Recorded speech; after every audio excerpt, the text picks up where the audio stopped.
Hello, everyone. Thank you for tuning in to another episode of Mind Matters. Today, I have the luxury of having Mr. Sean B. Young with me today, and he will be talking about his military experience and addiction. Hello, Sean. Thank you for joining. Thanks for having me, Kay. I appreciate you. No problem. I'm so grateful that you decided to agree to this interview. Again, like I'm all about education. I'm all about learning about other people's experiences. I think it gives various people insight in it. You never know who you're helping, so I appreciate it. Absolutely, absolutely. Yeah. I'm grateful to have this opportunity. Thank you. So, what line of the military were you in? I was in the Army. I got in 2006 and medically retired in 2019. Okay, And 2006 to 2019. yep, Oh wow, that's 13 years. yep. Long time. I I made it 12 and a half, and the Army said, "Hey, man, you're broken. We have no need for you anymore." So, I kind of started straying away from that stuff. I'm glad that I had the experience that I had. It definitely forced me to grow up and taught me a lot of life lessons that I still hold today. Right, but how can this? I mean, all right. So you said 2006 until 2019, right? Mhm. So they just up and decided one day that they just couldn't use you anymore. So I accrued an injury or a series of injuries over my career, and my symptoms got really bad to the point where I couldn't perform my job at a normal rate, and I was living subpar to a human being, and it was a rough time. And at that stage in my life, I was not in a great place, and so all of the symptoms compounded into my mental health, into my active addiction, and it played its role. And the Army said, "Hey, man, you're broken. Sorry, not sorry. Hmm. You have to move on." Did they try to give you any assistance before they made that decision, or? Yeah, so I went and I did a pipeline of treatment. So my Okay. symptoms were traumatic brain injury. I was a paratrooper, so I jumped out of aircraft Oh for a wow. living. And Okay. on top of that, I was a combat soldier. So I've done deployments, training rotations in the middle of the fight. And over a period of 12 and a half years, I accrued quite a few injuries to my head, whether it was jumping out of airplanes, whether it was being close to explosions or doing dumb stuff. The Army was just like, "Hey, let's go do it." And Wow. it made life really difficult. And so I went through a pipeline of training or not training, but a pipeline of treatment to try and heal some of these functionality defects in my brain. Okay. And it got to a point where they said, "We're going to spend more money trying to heal you than you're worth." Well, that was rude.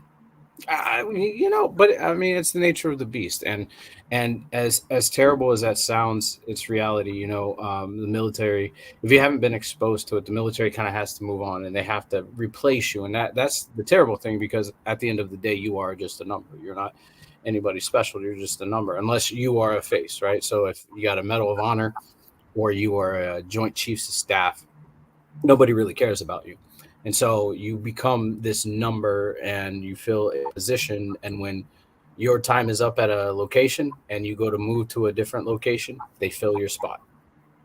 And so it's just it's a hard mindset to live in, and it's an even Yeah, harder one to walk away from. absolutely. So, do you think that because you pretty much sacrificed your life for the army, and they kind of just disregarded you, do you like have any kind of ill feelings or any regrets because you accrued those injuries because of the army, right? So, do you So have any? so at first I did, right? And at first I was just like I was angry at the Army, and I made it about me, and I said, "How dare they do this to me?" And I realized shortly after that, like, I was being selfish, right? Because my time had come, and I have a place in this world just like everybody else does. And so that's why when people come and they say thank you for your service, I say thank you for your support, because my job, and my position in life was in the military, and that phase of my life was over. and I had to be put on a new path to go in a new direction in Right. life. And I've been put on many different pathways since then, but Mhm. life was wild. And like I said, I had a huge resentment toward the army. I was like, how dare they? But Yeah. I got to that point where I was just like, you know what? Life is a little bit better outside of the army than it is Right. inside. So I'm grateful for every moment that I'm outside. I'm grateful for my experience in, but I'm grateful for my experience out too. Right. Right. I mean, I think that's a really good way to look at it. I think that, the human side of you, of course, you would feel like, dang, like I sacrificed X, Y, and Z, and this is what you do. I think anybody would feel that way that were in your shoes, especially sustaining the injuries that you did, right? So I'm glad that you were just able to acknowledge that, recognize it, and move on from it. And you didn't stay there, because so many people have that type of experience or various experiences that's really traumatic in their mind, and they're not able to move beyond it. So I'm glad that you are not in that space anymore. Absolutely. And I suffered through this thing that I call the identity crisis. And I call it the identity crisis because it happened to me, and it happened to a lot of service members that I know that, are veterans now. And they get that transition phase where they are getting out of the army or out of the military in general, and Mm. they don't know who they are because for so long you're Yep. labeled, right? You're identified as a last name, as a social security number, as a rank, and Mm. you have no individuality, right? We like to think that we have individuality when we get tattoos and whatnot, but we don't have individuality. We are not our own entity. We belong to somebody. Okay. And so when we get out and we start to face this freedom, we don't know who we are, right? Like we're like a child who's left home at 18 years old, and we're like, okay, well, who are we now? So we have to venture out and find out who we are. And some of us, it takes a lifetime to find that answer. Some of us never find it. And then others of us, it adapts really, we adapt really easy. For me, it took a while, a few years for me to identify who I was. Really? Yeah. So do you think that it was because of the transition, or it was just still the whole mental aspect of them pretty much like booting you out of the service? Well, a little bit of both. It's one of the things that a lot of people may not be aware of is that we are trained to do some really dangerous things, and we're trained to be fighters, and then they don't teach us how to turn that off, right? So when I was in the army, they were like, get angry about everything, right? So if we're going on a run that's a long distance, get angry. It's going to help push you through. You go on a deployment, you get into a firefight, get angry. That's going to help you move faster, right? Move better, more effectively. But they don't teach you how to turn it off. So like when you exit service, you have these skills of how to get angry, how to get motivated, but no skills on how to turn that off. And so what we see a lot of times, especially like right now, what happened in Maine with that veteran is he got to that point where he couldn't turn it off, right? and Yeah. and so many veterans that go out and commit some of these more heinous acts don't know how to turn it off. They haven't been taught the skills, and they're so far gone that I don't believe anybody's too far gone, but in their brains they're too far gone to the point where they just don't know how to turn it off. Yeah. That's dangerous. I never heard it put like that. And I mean, I can honestly see it Yeah, um now that you say that, but that's a very dangerous technique, yeah, especially if they're not giving you a balance in terms of how to turn it off, like you said, you yeah. know? Oh yeah, I suffered from anger issues well after, probably 2 years, 3 years after I got out of service, and I actively seeked out therapies and everything. I went to anger management twice because the first time I loved it, and the second time I was like, I feel like I missed something because it still isn't working for me. Okay. Um, and when I went through it, I learned like anger is not a bad thing. It's how you use it, right? Yes. So Yes. human or anger is a feeling. We get angry, Yes. but there's something that is below the surface that keeps us angry or Mhm. or gets us to that point where we're angry. And so for me, like my negative emotions, my negative emotional pattern would take me to anger right away. So I could be sad and just get angry. I could just be depressed and I would get angry, and that's just where I stayed. And I even likened it to, if you've seen the Avengers, when at the end of the first Avengers, where Bruce Banner is walking down the street and Captain America said, "You have to get angry," and he said, "The funny thing is I'm always angry," and he turns into the Hulk like that. And that's how I like it myself too. Was like I'm always angry, and I loved it. Like at some point, I started to love that angry side of me. Really? Oh yeah. I loved the chaos. I loved being angry because I had somebody to point the finger at and blame for my problems. And who was that? The army? No, everybody else. Oh, so like I guess it was situational. So like whatever you were being angered about, you pointed the finger at that person or that circumstance and blamed them. With Wow. not taking any accountability for it at all. And that's what I had to learn when I got into recovery is like there's two sides to every situation regardless as to what happens, right? And so as angry as I am at them, I had a large part to play in it. And if I had a large part to play in it, I have a large part of accountability I have to take. Right. That's mature. I mean, again, everything is an experience, and sometimes you have to learn, you grow through those things. So do you think that because of your, well, let me, before I ask that, did the Army provide you any services to help you with your anger once you got out of the service? So the VA does. The Army is no longer like responsible, right? Like they take no liability for what you do when you get out. So the VA does. Now, I was in Alaska, and the VA in Alaska is phenomenal. They have a lot of services, right? But it's a small community, so they have a ton of people going in and out of the clinic. So trying to get an appointment is really hard. Yeah. I moved to Maryland, and I live right by one of the best hospitals in the country, the VA hospitals, and they have amazing services. They have services for just about everything that you can think of. Good. Good. And so I actively go to recovery meetings there. I actively go to counseling there. I'm about to do PTSD therapy there, and not from anything that was in the service, but things that were prior to the service or Yes. after the service. So Yes. pretty awesome.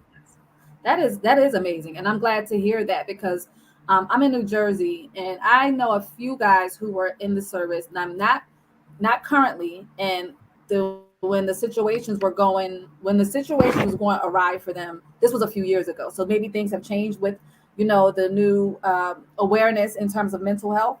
But I know two of the guys who were completely jacked up. Like once they got out of the service, there was no resources, there was no help. Like they were completely just messed up. You know what I mean? And I always had like this idea of the Army, like they don't care. You know what I mean? Like I'm like, if these people are actually coming or putting their life on the line to fight for a country, why don't they have tip top resources and mental health resources and programs and whatever they may need? Like why discard them like they didn't do what they did? Like they're fighting for everyone's freedom, right? Yep. And it's I don't have the answer for that, and Yeah, I'm not going to claim to, but a speculation that I have onto that is that nobody's going to fight for us unless we fight for ourselves. absolutely. That is And 100% accurate. it starts at the very beginning when we get out of service and we file our claims for disability, and the VA will look at you and say, well, it's not that serious, right? Like, so when I went in to do my initial evaluations, they rated my traumatic brain injury higher than my PTSD, even though I had been experiencing and had experienced severe traumatic experiences, and there was all the signs and symptoms there. They rated me at a much lower rate for my PTSD. And then when I went in to do a reevaluation, they denied my PTSD claim. And then I had to call up to Washington, D.C. and defend my own self and say, you wrote in my symptoms like danger to myself and to others, and it's denied. And on top of that, like I have substance use disorder, right? Which is a whole category in its own, which the VA doesn't rate for. And so I said, but it's parallel and there's no language for substance use disorder. Like what are we doing here? Why are we playing games? How did they make that determination though? Like what were they ranking? I don't understand. So what they do is they look. It's terrible. It really is. It's a person that sits in a position of power that looks at a piece of paper that says, okay, his symptoms don't seem to be as bad, and then they say yes or no, and or they put a percentage on it and they say, okay, 90% disabled, 30% disabled. I know guys that have had suicide attempts that they have because of traumatic experiences while in service, and they've gotten rated 10% for PTSD.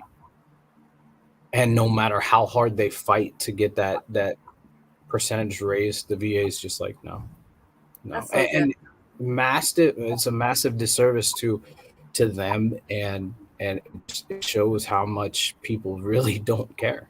They say Yeah. they do, they don't. Yeah. They care, I guess, while you're being a benefit to them, but once you're no longer a benefit, it's not their problem. And I think that's really messed up. Like that, it's just kind of like a sorority or fraternity.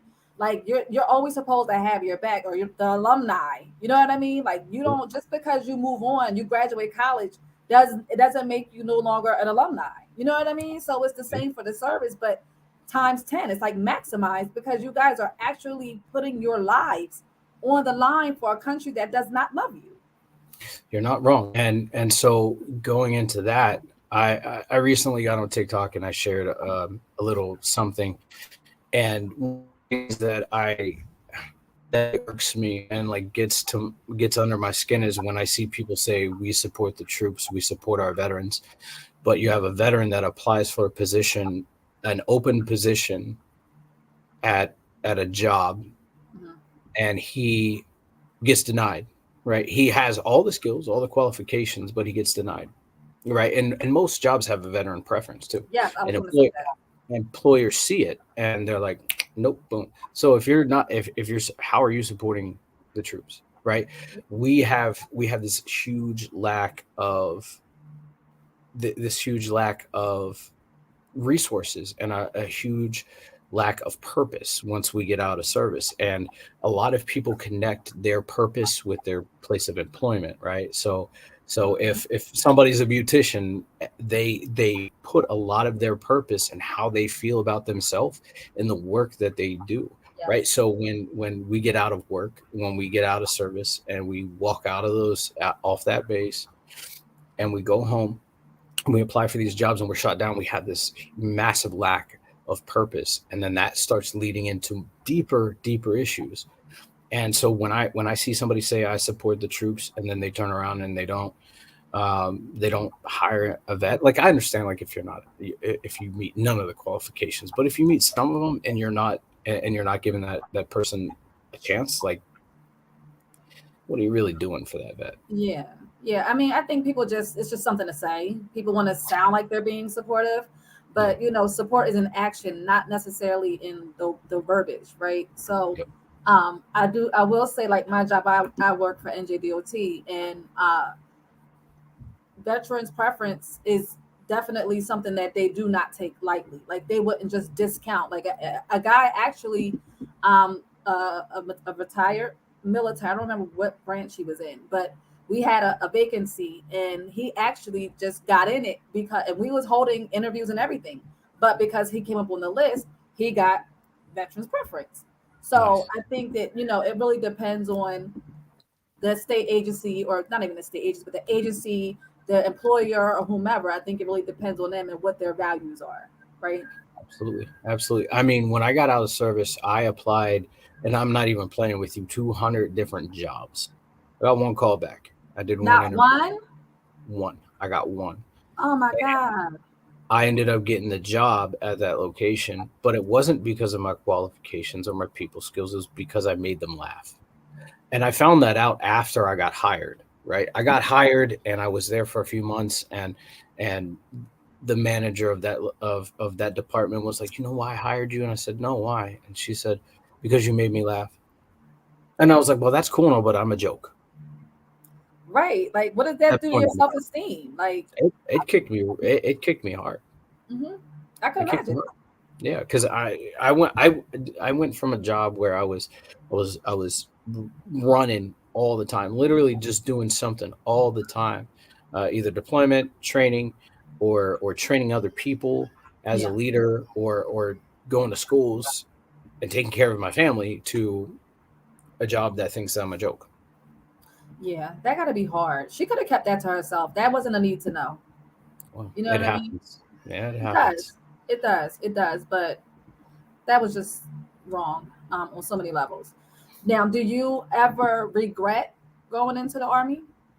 No, not a bit. No. Because if I would have not joined the military, I wouldn't be where I am today Okay.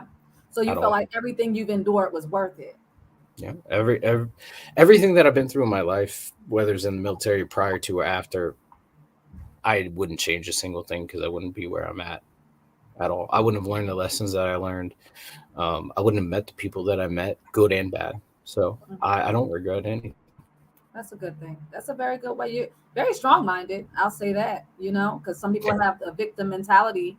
And although I would think that they're kind of like accurate in their feelings, Yeah. at least you've been able to move beyond it. I know you said that you had a substance abuse problem. Yep. Yep. Do you mind discussing that a little bit?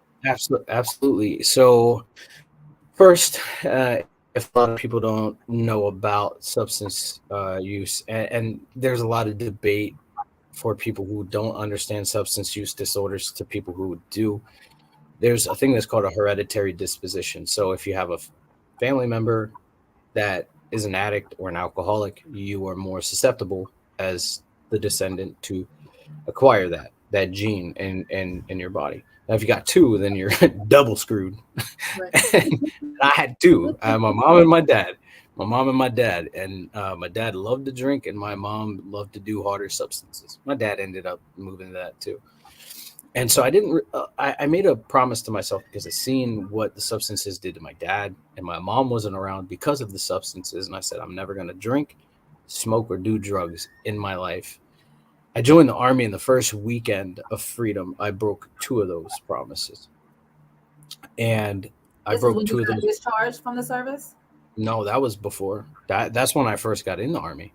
Oh, so when you got in the army, you turned to substance abuse. Oh yeah. Yeah. Oh Well, wow. at first I did it because I wanted to fit in because everybody that I was around was drinking, right? My first duty station was Italy, Mhm. and I just had, there everybody was like, "Hey, we got to go out here, here and here." Mhm. And I hadn't been exposed to any of that lifestyle prior to. So I said, yeah, sure, why not? And I went out, and the first time I drank like a professional drinker. I say that I used to drink like a professional drinker. And for 5 months prior to my first deployment, I drank almost every day. And it wasn't like a drink and then we're going out. Like I'm going to drink out the bar because I couldn't stop myself. As much as I wanted to, like at times I wanted to, I craved it. And I go on this deployment, a 15-month deployment to Afghanistan, and I was unwillingly sober. I didn't want to be sober, but you're not going to give a service member a weapon and give them alcohol. That's super dangerous. Right. So, so I get back from that first deployment, and like 30 minutes off the plane, I'm already drinking again, and that lasted for like a year. I met a woman. I felt a sense of purpose. I felt like somebody loved me and cared about me when I couldn't love and care about myself. And she told me, "Put them on," and I was like, all right, you know what? Don't need it. Don't. I got it. I can do it. But I couldn't because I wasn't like doing any kind of recovery groups, no therapy, no counseling, nothing to address the actual problem, Mhm. which is the behaviors surrounding the substance. Right. So the substance isn't the problem; it's the behaviors. And when I got on my second deployment, I was a little bit more careful about what I was doing, and then I found out that she had stepped out of the relationship, and that messed me up. And I got into this, well, I don't care if I live or die. And so I was doing a little bit more edgy things. I would expose myself during firefights. And I got back from that deployment, and I drank 30 minutes off the plane. It's a reoccurring theme. And then I met another woman shortly after that deployment, and her and I started a relationship that turned into a marriage, and we had a kid, and we are still friends to this day, even though we're divorced. And um, she gave me an ultimatum too: if you don't quit drinking, I'm going. I was like, all right.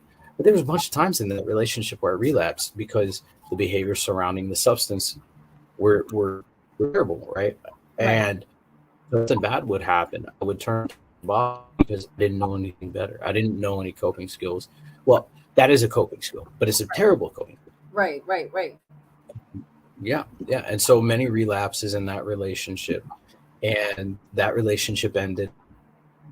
And then I stepped into another relationship. Once again, I got the ultimatum. And then that relapse after relapse after relapse, that relationship ended. And then I met my current ex-wife. And she knew that I had problems drinking, and I told her that. I was very apparent and open about that, but I didn't understand the concept of like I have to work on this for myself, and I can't put my recovery on other people. And so, July 4th, 2019, I had my last relapse, and it lasted for 6 months. And in that 6 months, I drank every day, and it wasn't just beer, it wasn't just wine, it was anything I could get my hands on that contained alcohol, with the exception of like rubbing alcohol. And so it was just all the time. And I went from this like model employee to the worst employee you would ever see. And I would call out of work, I would miss work. Like before drinking, I never missed a day. But then I started drinking and I was missing all kinds of days. And I would call in, say I'm sick. I wasn't sick, I was just hungover. Or would spend money on alcohol that I knew could go to something else that would have benefited something else. And what kind of got me to that rock bottom, right? Everybody asks what's your rock bottom. I feel like I've had a ton a ton of rock bottoms in my life. Right. um Right. Right. but this last rock bottom was that one where I was like, everything changes from here. And I woke I ended up going to jail on an assault charge, and it was alcohol related. Okay. And I was sitting in jail for like 20 days, and I blamed everybody for my problems. I was like, it's my wife's fault that I was drinking. She could have stopped me. My roommates, like I was telling you earlier, I had somebody to blame for my anger, for my problems, what I created. Yeah. And this was when I lived in Alaska, and this old Native man looks at me, and he was like, they called me Viking in jail, and so he was like, Viking, shut up. And I kind of looked at him, and I had that who are you talking to moment, Yeah. right? Yeah. Yeah. Yeah. Yeah. And he was like, you've created all your problems in your life. Once you move past that and you can accept that you've created all these problems in your life, you'll be fine. He's like, but until then, you're going to be exactly where I am, right here in jail. And and I I just kind of sat there and I looked at him and I was like, who the F is this guy talking to me? Like, you don't know me, you don't know what I've been through. And I held Right. that mentality. And but that was December 27th. And I sat there in jail and that same day, and I went back to my cell and I was like fighting with myself. I was like, he doesn't know who he's talking to, right? And then I was just like, I got to that point where I realized he was right. And I said, Sean, you created all these problems. And until you're willing to accept that you've created all these problems, you're going to be right here. And so that day, I was like, I made all these problems for myself. And I sat there and looked at myself in that weird mirror that you really Mhm. can't see the reflection out Mhm. of. Mhm. And and I said, I created all my problems. And sorry for my language, I shit you not. When I said that to myself, there was a knock on my cell. I turn around, and it was the CO, and he was like, hey, pack up your stuff. And I said, what's up? Am I getting transferred? And he's like, no, you're getting out today. And I said, what do you mean? Your bail got posted about half an hour ago, and we're waiting on electronic monitoring to put your ankle bracelets on you. And I was like, huh, all right. And that's the day that I started my recovery, December 2019. Oh wow, that is a powerful, powerful story. Because I think I think, not think, I know that is like factual. Yeah. Sometimes, the definition of insanity is to continue to do the same thing over and over and over again, expecting a different result. Yeah. That guy, although it was in jail, that guy got you to open your eyes to something that you clearly weren't able to see at that moment. So he served a major purpose in your life, because if you weren't affected by it, you wouldn't have thought twice about it. But there was something in you that believed what he said was true, and you fought, you wrestled with yourself with that. And then once you owned it, it was like God was like, okay, now I got you. Now I got your attention. Now we're going to reconstruct, right? Yeah. Like that is very powerful, very powerful. I believe that there's a lot of people that are set on our path to teach us lessons, and sometimes we learn those lessons, other times we don't. And he was put right in my path, right? Yep. The crazy thing is I met his brother after I got out and after I actually started my recovery, because my recovery was mandated. I entered into a program, what is called a mental health court or a drug court, but mine was specific to veterans. And Okay.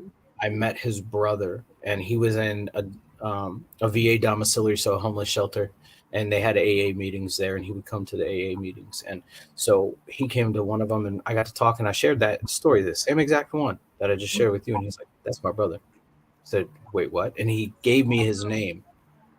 He gave me his name, and I was like, "That is him." And he was like, "Yeah." And I said, I don't know if your brother's in jail or not. If he is, I want you to thank him for me. Thank him, because he put me on this path. Because if he hadn't said that to me, if he would just shut up and like not said anything to me, Right. I wouldn't be where I am today. Yeah, that's amazing. I'm telling you, you just never know. Like people, like you said, are put in your path for a reason, and it's up to us to extract that reason. A lot of times we don't get it, but eventually we will. Said a hard head makes a soft ass, right? So, it was your time. It's funny because I had read something a few years ago, and it was something to the effect of there was two sons who had a father who was an alcoholic. One ended up just like his father, and the other one never touched alcohol again. Right. So it's like when you are born to certain mannerisms or certain abuse, I think that a person either chooses that or stays away from it. There's like no in between, right? You can't choose, Absolutely. So I've got two brothers and a sister, all half, but that doesn't matter. My sister was an addict. She's clean now. My brother, I'm the oldest in the family, so my brother, who's the next oldest, he was an addict, and he's been sober about half, like two times the amount that I have. And I have a younger brother who's 18, and I'm terrified for him. Right, I'm terrified for him to step out into the world, and so because we all get to that point in our life where you've got that decision to make, yes or no. Right. And ultimately, regardless, like if you're a sibling, your 18-year-old, you said is your brother, right? Yep. If he could have seen everything all three of you guys went through, right? But ultimately, this decision's up to him. You know what I mean? So like you can tell him all of the dangers. You can tell him, look at me, look what I've been. I went to jail. I think you could paint the ugliest picture, but ultimately that decision will be his. And God forbid he chooses that road. The only thing you could do is support him through that.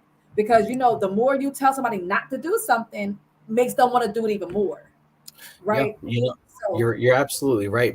The first AA meeting I ever went to wasn't when I got into recovery. It was long before that, and it was with my dad in 2010.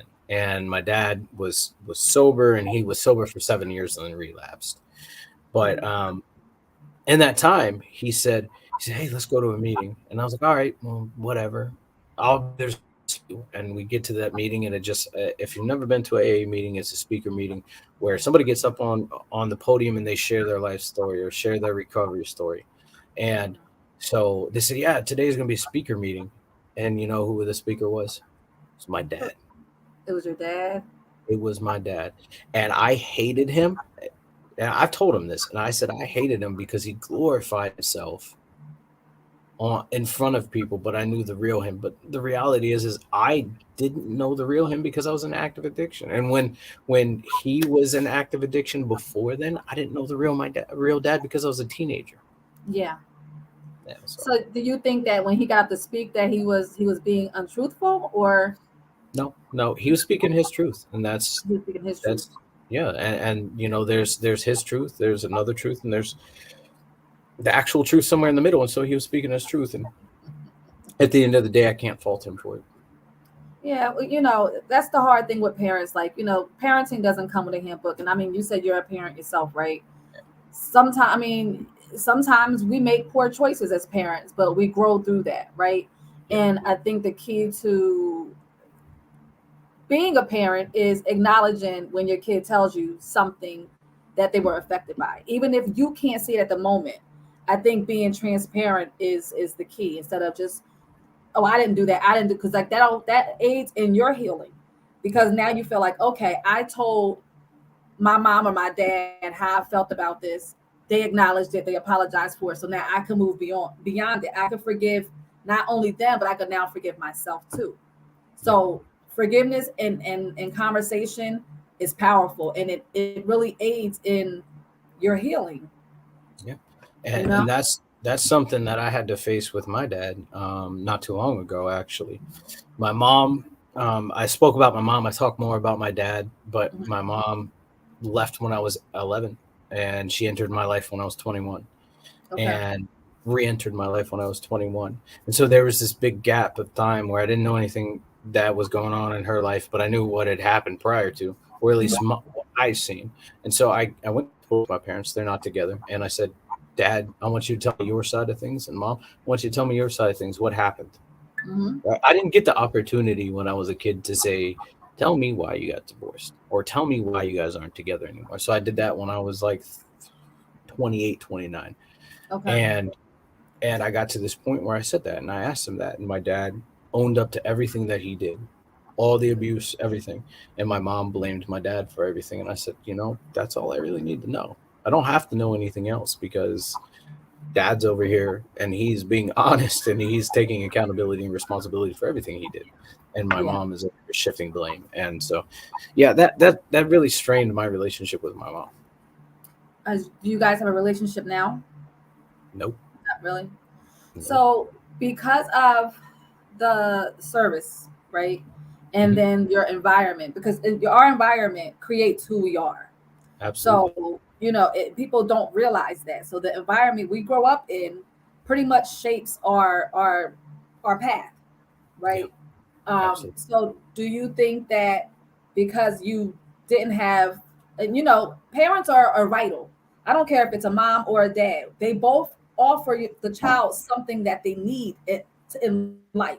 So Yeah. both parents is vital in a child's developmental growth. Hmm. So being as though you didn't have either parents really, I mean, I'm saying this loosely because I don't know exactly to No, what you're absolutely right. You're right. You're absolutely right. okay. I'm not trying to offend because I don't know exactly. Um, No, you're not. You can't hurt me. I promise. well, thank you for that. Do you think that had a direct effect on the substance abuse? Not because it was hereditary, but more so because you were um, lacking that parental love and guidance. That Um, was I I wouldn't say that it necessary. I mean, it had a part to play into it, but I think that it more shaped how I viewed things. Right. So I didn't understand the concept of love or trust because my mother wasn't around. Right. yeah, And mothers shaped that. yes, Mothers shaped that foundation of love and trust. This is yeah, what love is, and we're going to model it. This is what trust is, and we're going to model it. The father models, how to be a gentleman, or how to do other things, right? And he wasn't around for that. He was a truck driver, and then when he was at home, he was drunk all the time. And so I didn't have any of that to be modeled after. I had a mother figure who was my mhm, stepmom, but she was kind of like under the mercy of my father. So there I couldn't do much with it. So I I didn't have much of a foundation of love and trust. So I kind of like formulated this own thing, which I was insanity really, because I kept doing the same thing over and over, expecting different results. And it would be like I would go out and I'd meet somebody for the first time, like, hey, if you and I were hanging out, I'd come and I'd tell you my life story, and I'd expect that you were empathetic to me and mhm, understanding, and that's just not realistic, right? And and not everybody has that level of empathy and compassion for true. everybody, and so it's unrealistic to think of that. And so I would do that on a consistent basis, and then I would drive people away because I was very forward, very open, because I didn't understand the boundaries of trust. And then I would get into these relationships, and I would just give all my love out blanket, and I would just say I love you, and this is, but I was pushing people away because I couldn't understand the concept of love, and I didn't know the different levels of love. And I actually got into counseling, and well, I've been in and out of counseling my whole life, but one of the most recent bouts of counseling that I had, the counselor was said, "What is love?" Mm-hmm. And I couldn't answer that. I couldn't, and that was hard for me to answer. And then she said, "Okay, my next question is, how do you give your love?" Mm-hmm. And I couldn't answer that. And then she said, "How do you receive your love?" Couldn't answer that because it was hard for me to comprehend, because I don't know. Like, even Yeah. to this day, I don't know. I wish I knew. I wish I could say I knew what love was, and like I equated it to, it's a feeling that I get. Okay, well, what's that feeling? I can't. Right, and so that's hard, and that really takes a toll on a lot of the relationships that I've been in. It takes a lot of toll in friendships and non-romantic relationships that I'm in, and so it's just that the foundations of love and trust were not shaped when I was a child, and it's long. I guess the long of it, yes, it could have played into my active addiction. So, okay, so I have so much to say. Like, I have like 7 million thoughts in a matter of 2 seconds. But for starters, I want to say to not be hard on yourself, because there's a lot of people who can't define what love is. There's a lot of people who can't articulate what feeling it gives them. They just know it's a feeling, right? Yeah, yeah, Um, so you have to be kind to yourself in that regard. I think that when you meet somebody like a romantic partner, um, everyone has different love languages. yeah, So I think that, within boundaries, there needs to be a discussion in terms of, what do you like, what do I like, because some women may feel like their love language is gifts, because maybe growing up that's all they had, it was gifts, it wasn't the quality time, it wasn't yeah, the positive affirmations and things of that nature. So a key to that is you explaining the fact that you didn't have what you needed in terms of, your mom growing up. So then yeah. that woman understands where a lot of your actions or the way or lack thereof comes from, because Hmm. you spoke about that. Yep, She can tell you what her love language is. You can tell her what you think yours is, and you guys can figure it out together. You know what I yep, mean? So yep. don't be hard on yourself for that, because a lot of people, you won't walk out your door today and not find somebody that's struggling with something. Oh You yeah, know what I mean? So yeah. don't beat yourself up for that. And if a friend walks away because you are, I ain't gonna say broken, but like you're in a uncomfortable space, they want a Yeah. friend to begin with, because friends stick it out. Oh You yeah. know what Oh, I have a best friend that I've had for, we're going on 22 years now, I mean? Okay. and Okay. he's seen the worst in me, and he's seen the best in me, and he's been there when I've called him names, and he's been there when I've knocked on his door drunk, crying, right? And so, like, uh, yeah, I'm now in the space where I understand what friendship is and what it's not. But Yeah. I'm also in the space now where I understand, like, what I'm willing to accept and what I'm not. And as you should, Yeah. as you should. And sometimes people, like, I used to feel in my younger years, like certain friends, like that I thought were friends or were no longer, I would feel away, like, but you have to realize that some people come in your life for different reasons, for at different seasons, and you take it with good with the bad. And I have friends that I was in third grade with, and I'm still friends with. I Yeah. have new friends that I met in my adult years that are amazing people. So it just it varies. But anytime somebody leaves, just I mean, you got to process it, right? Because we're still human beings, we're not computers. We're not, it's not easy for just to turn things on and off like that. So Yeah. you process it, but then you try to extract the lesson, because in every situation we go through, there is a lesson if you try to find it, right, and Absolutely. apply it, because we can all day be just feeling sorry for ourselves, and you know, but what good is that going to do? Like, what good Yeah. is that going to do? It's not going to do Yep. anything. It's non-conducive to anything, right? I've learned to look at every.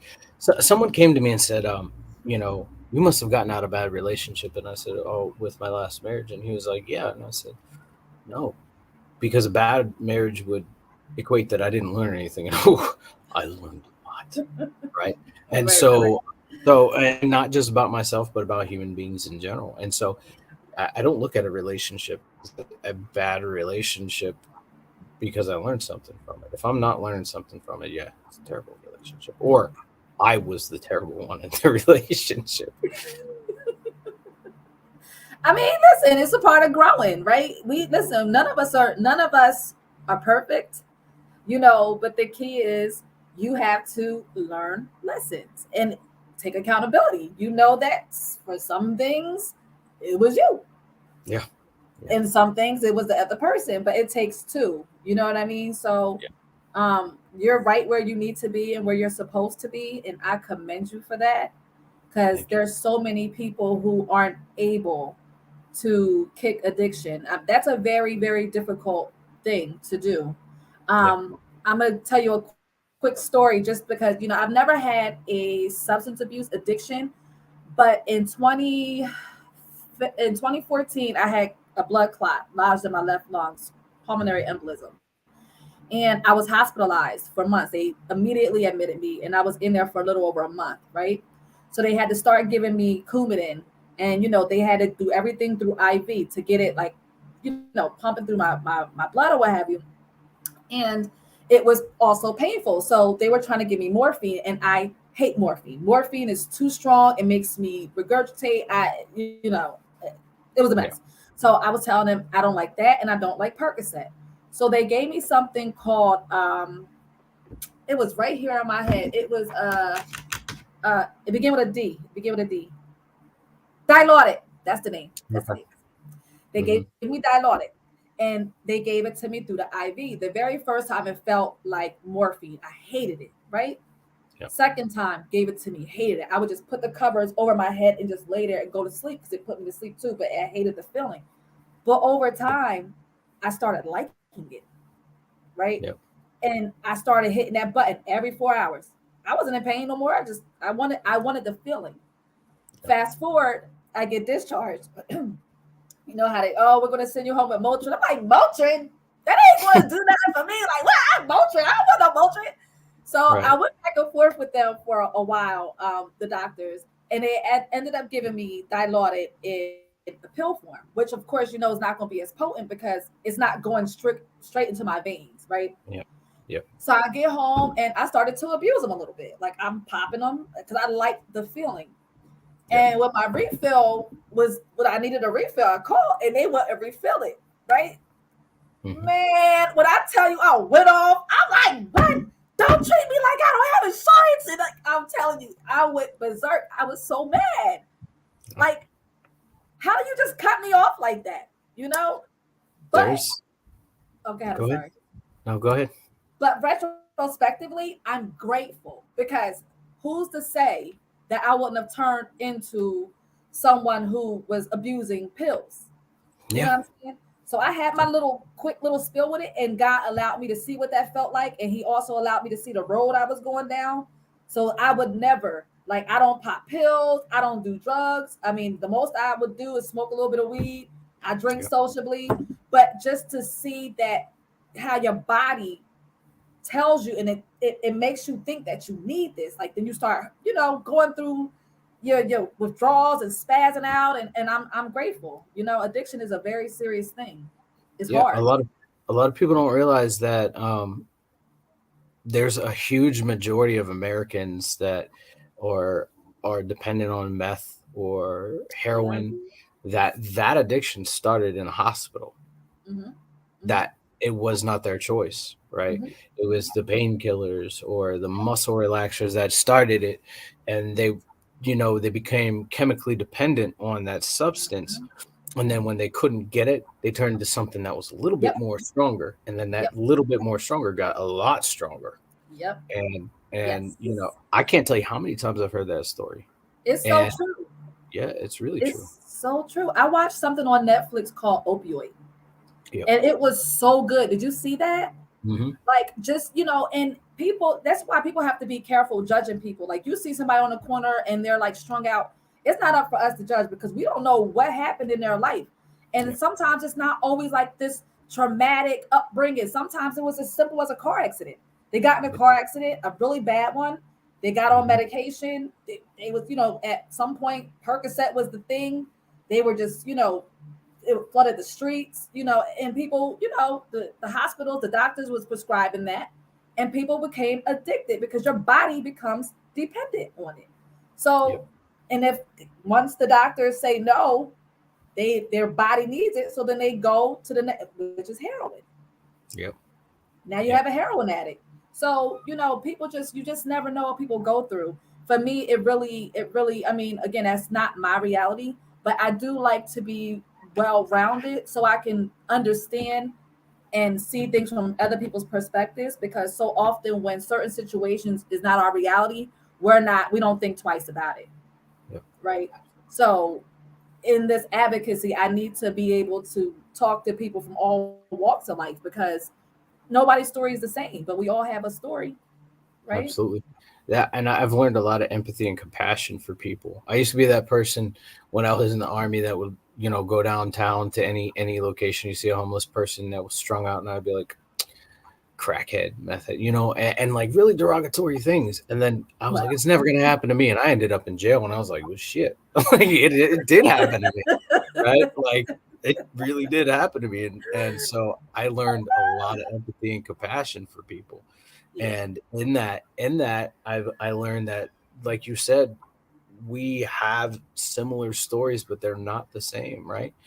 And just because I am an alcoholic in recovery doesn't mean that I can't relate to somebody that is, struggled from addiction to meth or heroin, right? Like I can understand it all started somewhere, and that absolutely somewhere does. that somewhere doesn't matter. It's how we're taking care of it, how we're fixing it. Yeah, yeah. People need support, and they need people to be empathetic and not judgmental. Again, because what you can take, maybe I can't, and maybe what I can take, you can't. Everybody's different, and Yep. everybody comes from different walks of life. So it's not. We don't need to make it harder on people by being judgmental and making fun of them or talking down on them. If you Yep. don't have, you can see a homeless person. If you think ill will, just keep it pushing. If you have the want to help, give, some people like, I'm not giving them no money.